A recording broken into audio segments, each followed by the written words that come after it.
So, heto na nga po mga ka-One Stories, dahil tapos na ang Olympics at nakuha na ng Team USA ang panalo, hindi pa rin naman natin dapat kalimutan ngayon ang mga players na consistent ang ambag dito, kagaya na lamang ni Devin Booker na trending nga po sa social media dahil ayon sa ilang mga fans, tamang-tama lamang na kinuha nila si Booker dahil nagawa nito ang expectation ng mga fans sa kanya. Bukod nga kina LeBron, Stephen Curry at Kevin Durant, isa rin naman si Devin Booker sa mga nagpapanalo at malaki ang naiambag lalo sa opensa ng team. Tara talakayin natin yan ngayon at pag-usapan at kilalanin ang 7'5" center ng Dallas Mavericks na merong 7'9" na wingspan na kayang tapatan at ipagsabay kay Victor Wembanyama. Pero bago yan, please don't forget to hit the notification bell at mag-subscribe sa aking channel.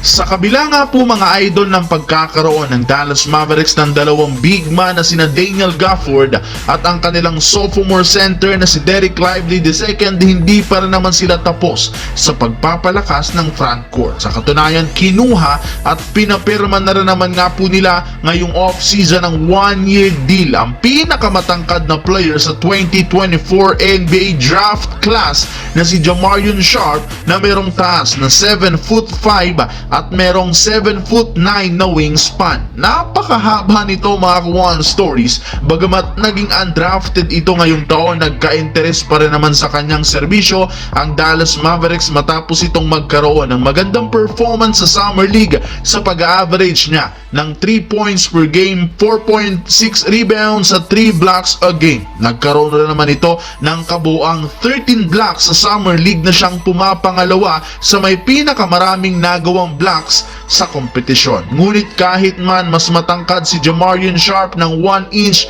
kumpara kay Victor Wembanyama, hindi rin naman natin aasahan na matatala ito ng malaking numero sa Dallas. Gayong isa rin naman nga itong defensive player kung saan mas nakafocus siya sa rebounding at sa blocking ng mga tira ng kanilang kalaban na mapapakinabangan ng Dallas kahit siya lamang ang kanilang pangatlong sentro sa kanilang lineup. Sa kabilang banda naman, maliban kina LeBron, Curry at Kevin Durant na siyang nanguna sa pagkuha ng gold medal ng USA, isa rin naman sa kanilang mga players ang nagkaroon dito ng napakalaking ambaga, si Devin Booker na kasalukuyang pinupuri ngayon ng mga fans dahil sa kanyang effort. Napanindigan nga nito ang kanyang sinabi noon kay Kyle Kuzma na willing siyang ibaba ang kanyang superstar ego at maglaro bilang isang role player sa USA. Kaya hindi nga nakapagtataka bakit may ilan na humanga at naging fan ni Booker, lalo pat kitang-kita sa kanyang performance kung gaano siya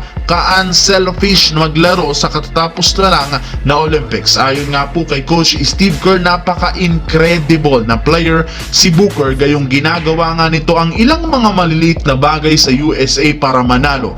Tinawag pa nga niya ito bilang isang unsung hero since kahit hindi siya masyadong napag-uusapan sa media, napakalaki rin naman ang kanyang impact sa pagkakakuha nila ng gintong medalya. Kaya isang malaking salute para kay Devin Booker.